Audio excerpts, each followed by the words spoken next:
Em nome do Pai, e do Filho, e do Espírito Santo. Amém. Ave Maria, cheia de graça, o Senhor é convosco. Bendita sois vós entre as mulheres. Bendito é o fruto do vosso ventre, Jesus. Santa Maria, Mãe de Deus, rogai por nós, pecadores, agora e na hora de nossa morte. Amém. Glória ao Pai, e ao Filho, e ao Espírito Santo, assim como era no princípio, agora e sempre, e por todos os séculos dos séculos. Amém. Nossa Senhora, auxílio dos cristãos, Consoladora dos aflitos, rogai por nós. São João Bosco, rogai por nós. Santo Agostinho, rogai por nós. Santa Mônica, rogai por nós. Santa Madalena de Nagasaki, rogai por nós. São Pio X, rogai por nós. Em nome do Pai, do Filho e do Espírito Santo. Amém. Nós continuaremos hoje a catequese sobre o primeiro mandamento. Na primeira aula desta catequese, nós nos concentramos nos deveres que decorrem do primeiro mandamento para o fiel católico, ou seja, falamos do primeiro mandamento sob uma ótica mais positiva. Hoje, nós não deixaremos de falar dessa ótica positiva, mas nos concentraremos mais nas proibições que decorrem do primeiro mandamento, ou seja, o que o primeiro mandamento proíbe o fiel católico de fazer. E na última aula, nós acompanhamos, a aula a partir do Catecismo de São Pio X, especialmente, e um pouco a partir do Catecismo Romano, do Catecismo do Concílio de Trento. A aula de hoje nós acompanharemos a partir do Catecismo da Igreja Católica e do Compêndio. Essas proibições estão muito bem detalhadas, muito bem explicadas no Catecismo atual. E vocês perceberão que nessas catequeses sobre os 10 mandamentos, a minha intenção é preparar cada aula a partir dos 4 catecismos. O Catecismo Romano, o Catecismo de São Pio X, o Catecismo da Igreja Católica, aquele amarelo, que eu poderia dizer o Catecismo atual, e o compêndio do Catecismo da Igreja Católica. Essa é a minha intenção. E algo que eu gostaria de ressaltar hoje, de ver tê-lo feito na primeira aula, nesse momento que vivemos, esse momento de pandemia, de isolamento social, me parece fundamental que cada um de nós faça um profundo exame de consciência de como anda a sua vida, de como anda a sua relação com Deus, a sua relação com o próximo, ou como anda a sua vida à luz dos 10 mandamentos. É inegável que vivemos uma situação dramática em que todos nós corremos risco à saúde e muitos até risco de vida, risco de morrer, ou todos, poderíamos dizer, já que não sabemos o tempo e o momento, e numa situação de pandemia isso se agrava. Então é um momento muito importante, é um momento muito apropriado para que nos convertamos. Então, como eu tive a necessidade de gravar essas aulas para os meus alunos, para a catequese que eu dou na minha paróquia, na paróquia Santo Agostinho, aqui na Barra da Tijuca, no Rio de Janeiro, eu fiz questão de colocar estas aulas também no YouTube do Centro Dom Bosco, além do YouTube da própria paróquia, justamente para que mais pessoas possam ser alcançadas, mais almas possam ser alcançadas pelas catequeses dos mandamentos, nesse momento tão importante de revisão de vida para todos nós. Então eu espero que essas aulas possam contribuir para esse exame de consciência que todos nós somos chamados a fazer a cada dia, mas em especial, penso eu, nesse momento de pandemia. É um tempo favorável de conversão, De alguma forma, vivemos uma quaresma prolongada neste ano de 2020, muito apropriada para que nos convertamos à fé católica e passemos a viver segundo a verdade. Vamos então ao compêndio do Catecismo da Igreja Católica. Vocês perceberão que na última aula nós encerramos a catequese, a primeira parte desta catequese sobre o primeiro mandamento, e falamos das 3 virtudes teologais: fé, esperança e caridade. É muito lógico, apropriado que compreendamos os deveres inerentes ao primeiro mandamento à luz das 3 virtudes teologais. Amar a Deus sobre todas as coisas, sem dúvida nenhuma, passa pelo correto cumprimento das 3 virtudes teologais, ou seja, amar a Deus sobre todas as coisas importa necessariamente em crer em Deus, crer firmemente e de forma inabalável em Deus, a virtude da fé, esperar em Deus e somente em Deus, a virtude da esperança, e amar a Deus, o próprio nome do mandamento já sugere, amar a Deus de uma forma única, sobre todas as coisas. O amor que é devido somente a Deus e que não se confunde com o amor que nós temos pelas criaturas, com o amor que nós temos por nós mesmos, pelo próximo.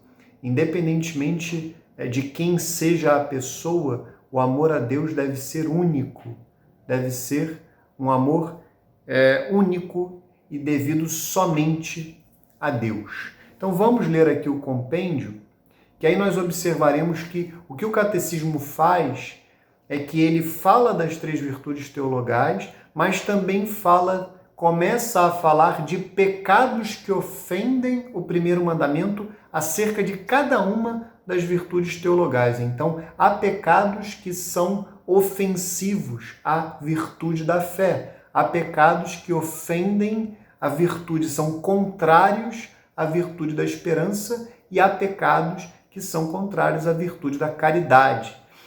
Todos esses pecados ofendem de maneira grave o primeiro mandamento. Vejamos, é a pergunta 442 do compêndio. Nós leremos da pergunta 442 a pergunta 446. E quando eu julgar apropriado, para que haja uma profundidade maior, eu lerei também o Catecismo da Igreja Católica. Vamos lá. O que implica a afirmação de Deus? Eu sou o Senhor, teu Deus. Implica para o fiel guardar e praticar as 3 virtudes teologais e evitar os pecados que a elas se opõem.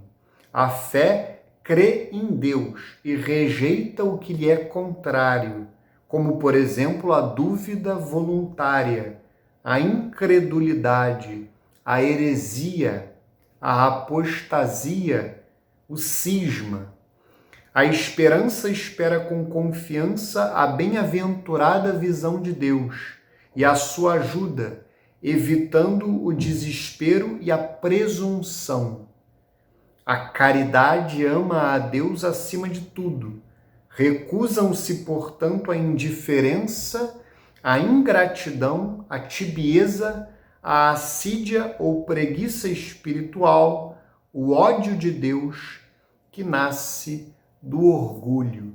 Então vamos ao Catecismo da Igreja Católica, porque o Catecismo, de forma muito detalhada, ele falará de cada um desses pecados.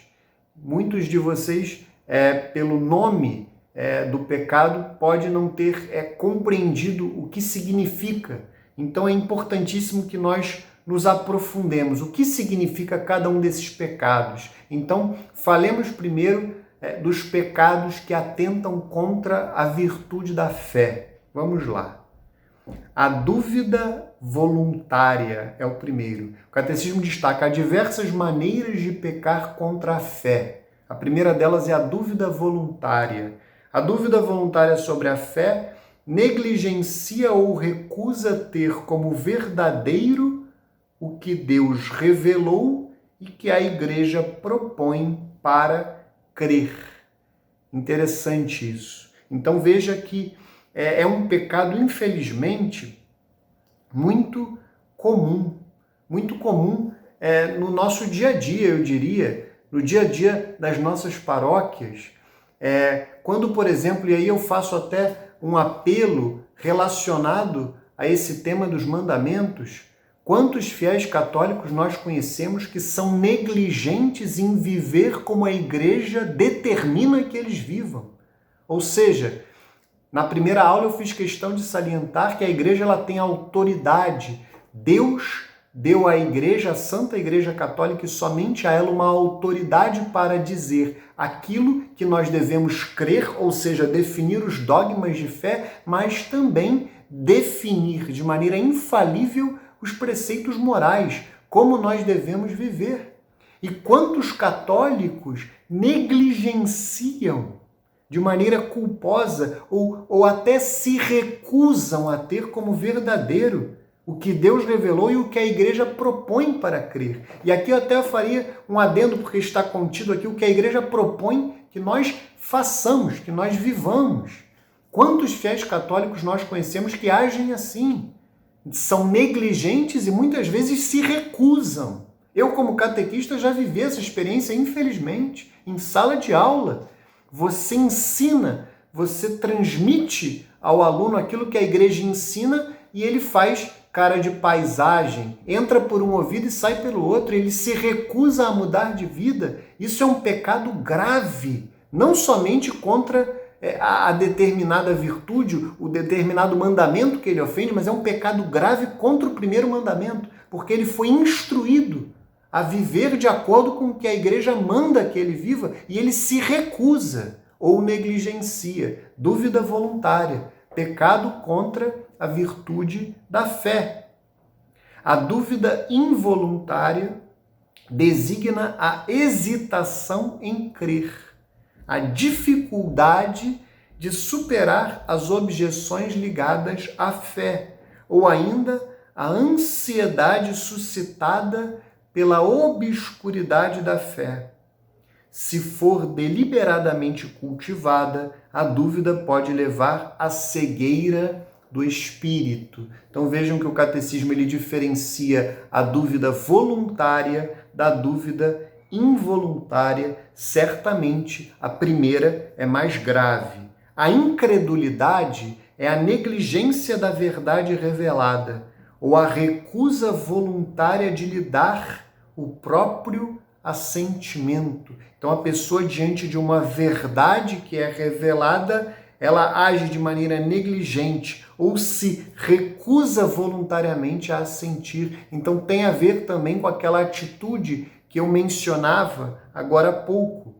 Agora, importante, chama-se heresia a negação pertinaz após a recepção do batismo de qualquer verdade que se deve crer com fé divina e católica, ou a dúvida pertinaz a respeito dessa verdade. Então, é importantíssimo que entendamos o que é uma heresia. Então, aqui está muito claro, para ser herege, para incorrer em pecado de heresia, a pessoa precisa ser católica, ela precisa ser batizada. É impossível que um pagão seja herege. Para ser herege precisa ter sido batizado, precisa ter entrado na igreja. E aí o que acontece? A pessoa nega uma verdade de fé, ou às vezes diversas verdades. Então, para citar uma heresia, que eu diria que é aquela que nós devemos combater hoje com mais vigor pela projeção que ela teve nos últimos séculos e pelo número de adeptos que angariou, o protestantismo é uma heresia que nega não somente uma, mas nega inúmeras verdades de fé. E nega inúmeras porque o protestantismo, vejam, o drama do protestantismo é que a principal verdade de fé que ele nega é aquele dogma de fé, é aquele artigo da nossa fé que eu falava na primeira aula, que na minha visão, sob uma certa ótica, é o mais importante de todos, que é a fé na Santa Igreja. Porque se eu creio na Santa Igreja, eu creio naquilo que ela me propõe para crer. e eu creio também naquilo que ela me propõe para fazer na sua moral. O protestantismo nega a fé na igreja e é evidente que todo o edifício da fé rui. Por consequência, o protestantismo ele é uma heresia gravíssima, das piores, se não for a pior da história da igreja, justamente porque ela mina a fé como um todo. Ela atenta, ela violenta, ela nega a fé na Santa Igreja Católica. É uma heresia de caráter, poderíamos dizer, eclesiológico. E aí nós leremos agora um outro pecado que é até mais grave do que a heresia, que é a apostasia, e sem dúvida nenhuma, o protestantismo, tamanha é a sua gravidade que sim, ele pode conduzir à apostasia, que é a negação completa da fé, é a perda da fé. Ao passo que a heresia a pessoa nega uma ou algumas verdades de fé, no caso da apostasia, a pessoa ela apostata, ela perde a fé, ela nega a fé como um todo. Vejamos, apostasia, o repúdio total da fé cristã. Há determinadas pessoas, até é importante que a gente dê exemplos, são pessoas conhecidas. Por exemplo, nós olhamos para o que o Leonardo Boff, o Frei Beto, o que eles falam acerca do que eles julgam ser o cristianismo, e nós percebemos claramente que ali me parece não ser mais um caso de heresia. Tamanhos são os absurdos que são ditos, me parece ser um caso de apostasia, ou seja, de uma pessoa que rejeitou, que passou a rejeitar por completo a fé católica. Então percebam que a apostasia ela é mais grave do que a heresia. E por fim, o cisma. O que é o cisma? A recusa de sujeição ao sumo pontífice, ou da comunhão com os membros da igreja a ele sujeitos. Então o cisma, por exemplo, ele é bem caracterizado pelo caso dos ortodoxos, porque os ortodoxos eles se recusam a se sujeitar ao Santo Padre, o Papa, e por isso são cismáticos. Então o pecado do cisma também é um pecado contra a virtude da fé. Passemos agora à virtude da esperança. Quais são os principais pecados que ofendem a virtude da esperança? São dois. São dois pecados, o desespero e a presunção. E é interessante que os dois ofendem a virtude da esperança, um de cada lado. Vejamos, pelo desespero, o homem deixa de esperar de Deus sua salvação pessoal, os auxílios para alcançá-la, ou o perdão de seus pecados. O desespero opõe-se à bondade de Deus, à sua justiça, porque o Senhor é fiel às suas promessas e à sua misericórdia. Então, o desespero, ele, como o próprio nome sugere, desespero, desesperança, ele perde a virtude da esperança. É uma esperança de menos. Ao passo que nós veremos a presunção é uma falsa esperança, de alguma forma é uma esperança demais, mas na realidade não é esperança coisíssima nenhuma. Vejamos, há duas espécies de presunção. Ou o homem presume de suas capacidades, esperando poder salvar-se sem a ajuda do alto, ou então presume da onipotência ou da misericórdia de Deus, esperando obter seu perdão sem conversão e a glória sem mérito. Este é um pecado também, a presunção, muito comum nos ambientes católicos hoje, porque especialmente esse segundo caso, eu diria. Então a presunção ela pode se dar de duas formas. É a pessoa que espera nela mesma. O livro do profeta Jeremias dirá: maldito do homem que confia em outro homem. E isso vale não somente para o próximo, vale para nós mesmos. Nós devemos esperar em Deus. Nós devemos saber que tudo é graça. E sem a graça de Deus, nosso Senhor Jesus Cristo dirá: sem mim nada podeis fazer, no capítulo 15 do Evangelho de São João, quando ele fala da videira. Então, um ser humano que espera nele mesmo, ele peca por presunção. Mas hoje é muito comum esse segundo caso. É aquela imagem falsa que muitos católicos hoje fazem é o católico que a gente chama de católico jujuba, né? O jujuba é aquele que pensa que Deus é um vovô, que transforma a virtude, ou melhor, transforma o atributo da misericórdia que de fato está em Deus. Deus é amor, Deus é misericórdia, mas ele desconsidera a justiça. Ele desconsidera que Deus é justo. Então o inferno não existe, Deus não condena ninguém ao inferno, Deus é um vovô bobinho, é um banana que não pune ninguém e eu posso viver da forma que eu quiser, que eu irei para o céu. Infelizmente, essa é uma realidade muito comum nas nossas paróquias hoje. E inúmeros diversos católicos incorrem hoje nesse erro da presunção. Mas é uma presunção numa falsa imagem de Deus e que conduz, sem dúvida nenhuma, a uma perdição eterna, porque a pessoa não se converte, porque a pessoa não sente a necessidade de se converter, não sente a necessidade de mudar de vida, e isso é gravíssimo. Então, mais uma vez, a pessoa não somente ofende aqueles pecados que ela não abandona, ou melhor, ela não somente ofende aqueles mandamentos cujos pecados que ela não abandona atingem diretamente, mas ela ofende o primeiro mandamento da lei de Deus, mais especificamente a virtude da esperança, peca por presunção. E por fim, a mais importante de todas as virtudes, a virtude da caridade, o amor. Pode-se pecar de diversas maneiras contra o amor de Deus.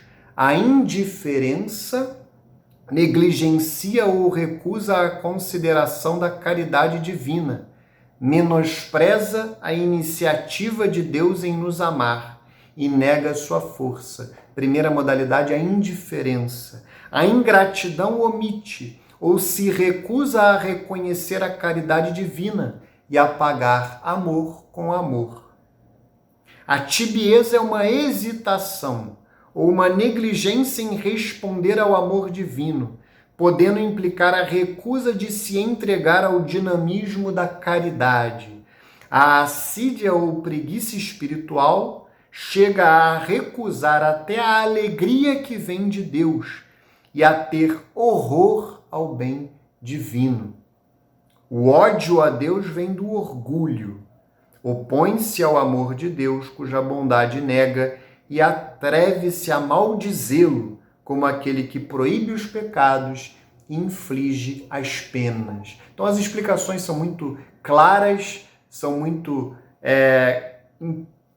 assim, ao mesmo tempo claras, mas também bem completas. Só para enumerar os pecados que ofendem a virtude da caridade, vamos lá: indiferença para com Deus, ingratidão para com Deus, tibieza, que nós podemos dizer também que é a mornidão, a assídia ou preguiça espiritual, como o próprio catecismo coloca, e o ódio a Deus. Vejam que todos esses pecados eles estão relacionados uns com os outros e de alguma forma um leva ao outro. É um caminho de fato de perdição. E aí nós nos lembramos daquilo que falamos na catequese passada sobre os 10 mandamentos, a unidade orgânica que há entre os mandamentos. E quando eu ofendo um dos mandamentos, eu acabo por ofender a lei inteira.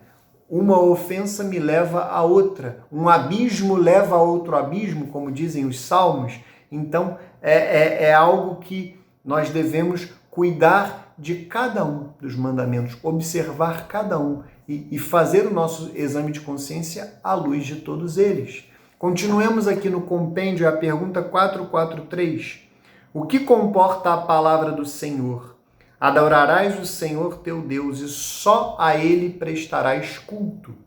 Comporta adorar a Deus como Senhor de tudo que existe, prestar-lhe o culto devido individual e comunitariamente, orar a Ele com expressões de louvor, de agradecimento e de súplica, oferecer-lhe sacrifícios, sobretudo espiritual da nossa vida, unido ao sacrifício perfeito de Cristo, manter as promessas e os votos feitos a Ele. Esse é um ponto que toca mais a aula passada, mas eu faço questão de ressaltar hoje porque está estreitamente relacionado com o que nós lemos no Catecismo de São Pio X. Então, deveres inerentes ao primeiro mandamento da lei de Deus. Vamos lá, a adoração. Adorar a Deus, somente a Deus, adorar somente a Deus. Este culto de adoração é devido somente a Deus, é o que nós chamamos de culto de latria, que se diferencia, como nós veremos na catequese que vem, ou na parte que vem desta catequese, se diferencia substancialmente do culto que nós prestamos à Nossa Senhora, à Virgem Santíssima, aos anjos e aos santos. A oração, ela é um dever inerente ao primeiro mandamento, então eu devo rezar, eu devo me relacionar com Deus intimamente na oração, eu devo prestar a Deus um culto, como está escrito aqui, tanto individualmente, mas também com a igreja, socialmente, comunitariamente. Na minha paróquia é o que nós fazemos, por exemplo, no sacramento da Eucaristia, na Santa Missa, em que nós nos unimos para viver o sacrifício de Nosso Senhor Jesus Cristo na cruz, para viver o tríduo pascal, o mistério pascal, que se torna presente na Santa Missa. Então vejam que este culto, ao mesmo tempo, ele é individual, mas também é público, é feito publicamente. O sacrifício também é uma consequência do primeiro mandamento. O sacrifício nas suas mais diversas formas, em especial o sacrifício interior. Aí eu faço um paralelo daquilo que São Pio X dizia, do culto interior e do culto exterior. Então, em primeiro lugar, um sacrifício interior, unido ao sacrifício de Nosso Senhor Jesus Cristo, que me leva, sem dúvida nenhuma, como eu sou um ser humano, tenho corpo e alma, me leva naturalmente a sacrifícios exteriores, a práticas exteriores de penitência. E, por fim, o Catecismo da Igreja Católica vai citar as promessas que nós fazemos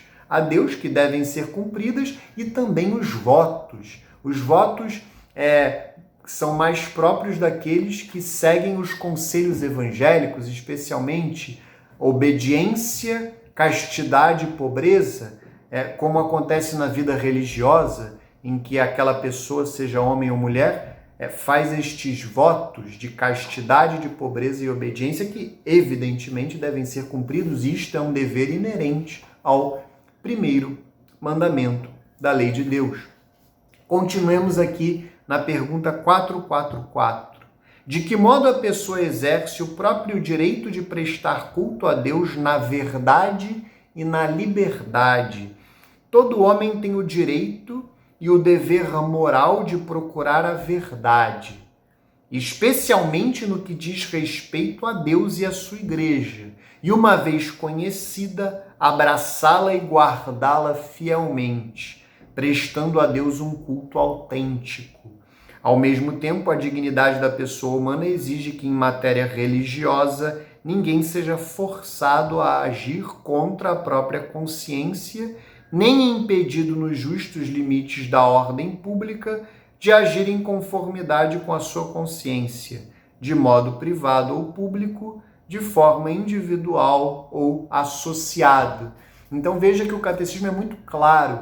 Nós todos temos um dever moral de buscar a verdade, e isso, em primeiro lugar, diz respeito a Deus, ou seja, conhecer o Deus verdadeiro, que é o Deus unitrino, que é a Santíssima Trindade, Pai, Filho e Espírito Santo, e a sua igreja. Isso é um dever moral. É um dever moral de todo e qualquer ser humano. Conhecer, amar e servir o Deus unitrino e a Santa Igreja Católica. Então, este dever moral, que também é um direito do ser humano, é um direito do homem conhecer, amar e servir o Deus unitrino e a sua igreja, ele deve ser, sem dúvida nenhuma, resguardado. E nós vivemos um tempo difícil a esse respeito. Nós vivemos este tempo de pandemia em que muitas autoridades públicas, autoridades civis, têm violentado este direito, têm sido arbitrárias com relação ao poder espiritual que está, evidentemente, na mão do Santo Padre, o Papa, e dos bispos em comunhão com ele. Cada bispo ele tem este governo da sua diocese, cabe ao bispo tomar as medidas necessárias relacionadas ao culto público, por exemplo. E não é isso que tem acontecido em muitas cidades, muitas dioceses, em que as autoridades civis, as autoridades sanitárias, elas têm, de alguma forma, usurpado este poder dos bispos. É uma situação dramática que nós vivemos e claramente ofende o primeiro mandamento da lei de Deus, sem dúvida nenhuma. E aí, a partir deste dever moral de que o ser humano tem um dever moral de buscar a verdade a respeito de Deus, ou seja, a adorar o Deus verdadeiro, o Deus unitrino, surgem uma série de proibições, uma série de atos que ofendem o primeiro mandamento a partir desta realidade. É a pergunta 445 do compêndio. O que proíbe Deus quando manda? Não terá outros deuses além de mim. Esse mandamento proíbe o politeísmo e a idolatria, que diviniza uma criatura, o poder, o dinheiro ou até o demônio. Aqui é importante a gente pontuar, nesta ofensa específica do politeísmo e da idolatria, incorrem todos aqueles que estão em religiões falsas. Então, se eu citei os protestantes, né, o protestantismo como uma heresia, então os protestantes eles incorrem no pecado de heresia. Os ortodoxos incorrem no pecado de cisma. Aqui incorrem os pagãos. Então, todas as demais religiões, todas as pessoas que estão em falsas religiões, e é por isso que o catecismo cita demônios, porque falsos deuses são, de fato, na prática, demônios. Então, na realidade, essas pessoas, mesmo que estejam na ignorância, o que elas fazem é adorar demônios. Elas incorrem neste problema do politeísmo e da idolatria, que é um pecado gravíssimo que ofende diretamente o primeiro mandamento da lei de Deus. Isso tem que estar muito claro para o fiel católico. O fiel católico não pode ser um indiferentista religioso. O fiel católico ele não pode, em hipótese alguma, achar que todas as religiões levam ao céu, que todas as religiões são boas. Só há um Deus verdadeiro, que é o Deus unitrino. Só há uma fé, que é a fé católica. Só há uma igreja, que é a Santa Igreja Católica. Só há uma religião verdadeira, religião no sentido pleno e correto do termo, que é a religião católica.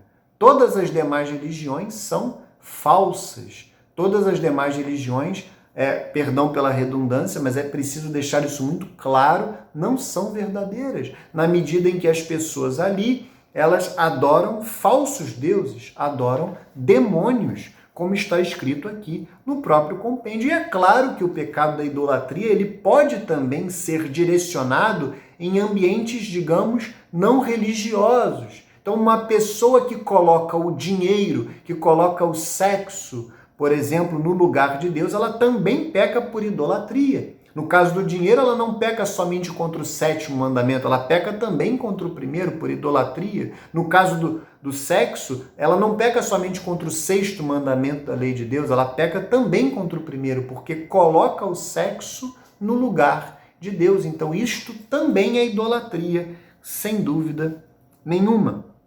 Também é pecado contra o primeiro mandamento a superstição. A superstição, que é um desvio do culto devido ao verdadeiro Deus, e se exprime também nas várias formas de adivinhação, magia, feitiçaria e espiritismo. Então, católicos que incorrem nestes erros relacionados à adivinhação, magia, feitiçaria, espiritismo, seja o espiritismo kardecista, seja aquele espiritismo relacionado ao candomblé, à umbanda, são pecados graves, frontais.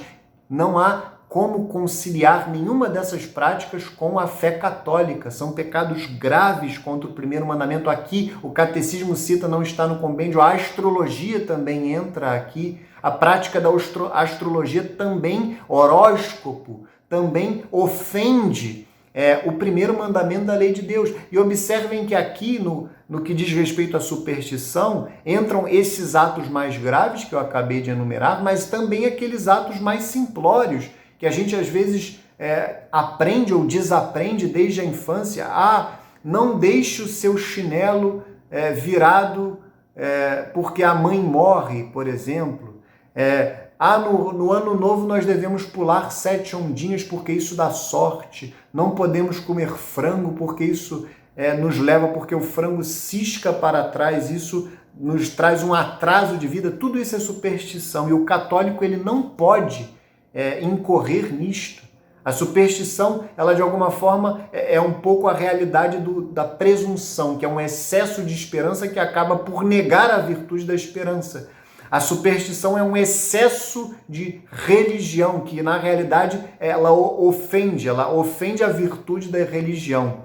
Ela não é religião coisíssima nenhuma, é um fideísmo exagerado. Na realidade não há fé alguma ali, não há virtude da fé. Então percebam que a superstição ela deve ser evitada, ela não pode fazer parte da vida de um fiel católico. É pecado contra o primeiro mandamento. Vamos lá. A irreligião, só para explicar, a virtude da religião, ela é a virtude da justiça aplicada a Deus. Só para explicar de uma forma mais simples. O que é a justiça? A justiça é a vontade constante e perpétua de dar a cada um o que lhe é devido. O que é devido a Deus é tudo. Tudo é devido a Deus. É o nosso amor sobre todas as coisas. Então, a virtude da justiça aplicada a Deus, quando Deus é o destinatário da justiça, aí nós dizemos que é a virtude da religião. Então, aqui está algo que ofende a virtude da irreligião. Como está escrito aqui, a irreligião. Vamos lá. A irreligião que se exprime em tentar a Deus com palavras ou atos, no sacrilégio, que profana pessoas ou coisas sagradas, sobretudo a Eucaristia, na simonia, que pretende adquirir ou vender as realidades espirituais. Então essa realidade da simonia, infelizmente, já aconteceu na história da Santa Igreja Católica. Por exemplo, quem nunca ouviu falar em determinados períodos, em determinados momentos em que, por exemplo, as indulgências eram vendidas, colocava-se um preço. É evidente que isso não se confunde em nenhuma medida com aquela contribuição que eu não só posso, eu devo dar, por exemplo, quando eu coloco uma intenção ou marco uma missa de 7º dia, para um falecido da minha família. Isso não tem nada a ver com simonia, isso é uma contribuição livre que o fiel não só pode, ele deve fazer como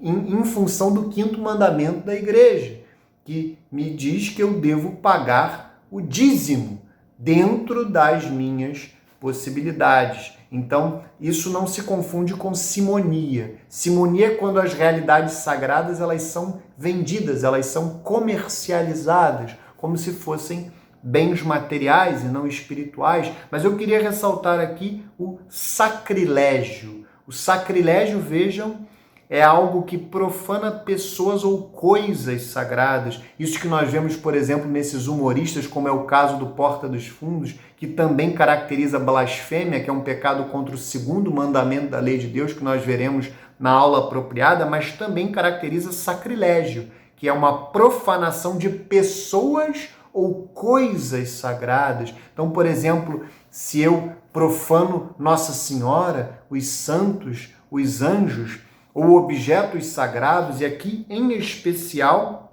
está escrito a Eucaristia. Então, uma pessoa que comunga em pecado grave, uma pessoa que está em pecado grave e comunga ou recebe um sacramento qualquer, esta pessoa incorre no gravíssimo pecado de sacrilégio. Ela acrescenta ao pecado grave no qual ela já está o qual ela já cometeu, ela acrescenta o pecado gravíssimo de sacrilégio, que é um pecado que ofende o primeiro mandamento da lei de Deus.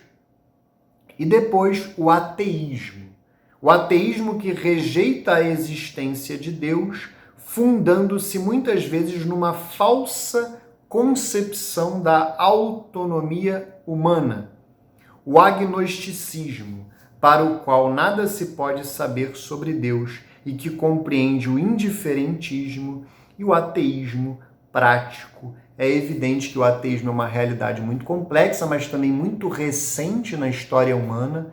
O ateísmo, sem dúvida nenhuma, é uma realidade bem recente na história do ser humano. Se nós olharmos para ela como um todo, não havia ateus no passado e hoje o ateísmo, de alguma forma, ganhou ares de religião. E é uma realidade bem complexa, há diversos tipos de ateísmo, mas o fato é que, evidentemente, não crer em Deus, negar a existência de Deus, não é nem não crer, é negar a existência de Deus, é um pecado gravíssimo contra o primeiro mandamento. E aí também, ao lado do ateísmo, o catecismo falará do agnosticismo, que é uma atitude de indiferentismo religioso e que na prática configura um ateísmo. É o que o catecismo chamará de um ateísmo prático. Na prática, a pessoa ela é ateia, porque ela até reconhece que Deus existe, reconhece que Deus é, que é a expressão mais correta. Ela até reconhece que Deus é, mas diz que nós não sabemos nada sobre ele e que ele não se relaciona conosco. É aquela imagem que o catecismo coloca na catequese sobre a criação de um Deus que é um relojoeiro. O relojoeiro, ele cria o relógio e depois o relógio passa a funcionar por conta própria, sem qualquer tipo de relação com o relojoeiro. O agnóstico tem uma certa... Essa é de alguma forma a visão do agnóstico, como se Deus fosse um relojoeiro. Nós não podemos saber nada dele e ele não se relaciona conosco. E na prática, sem dúvida nenhuma, isso é um ateísmo, porque a pessoa não terá qualquer tipo de relação com Deus. Não chega a ser um ateísmo teórico, mas sem dúvida nenhuma é um ateísmo prático e é pecado grave contra o primeiro mandamento da lei de Deus, ou seja, ofende diretamente o primeiro mandamento da lei de Deus.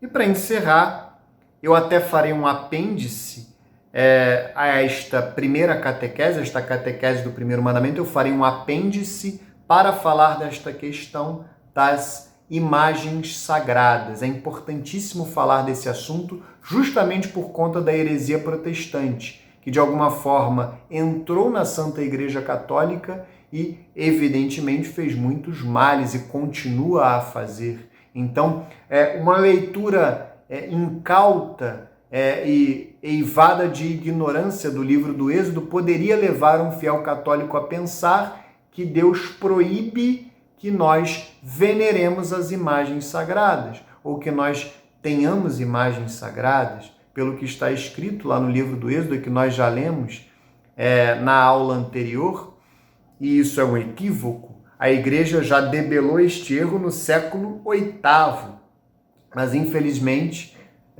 os protestantes, no século XVI, vieram trazer ao debate ou vieram negar uma verdade que a Igreja já havia definido, um erro que a Igreja já havia debelado, eles reiteraram séculos depois, e esse erro eles propagam até hoje. Então é fundamental que a gente tenha um apêndice desta catequese apenas para falar sobre esta questão. Vai ser uma aula mais breve, eu pretendo talvez uma aula de 15 minutos no máximo, eu tentarei fazer isso, será a próxima aula acerca desta questão das imagens. Por enquanto eu apenas lerei o que está aqui no compêndio e nós aprofundamos mais a questão na próxima aula. Vamos lá, a pergunta 446 do compêndio. O mandamento de Deus: não farás para ti imagens esculpidas, Êxodo 20, versículo 3, proíbe o culto das imagens? No Antigo Testamento, esse mandamento proíbe representar o Deus absolutamente transcendente. A partir da encarnação do Filho de Deus, o culto cristão das sagradas imagens é justificado, como afirma o Segundo Concílio de Nicéia de 787.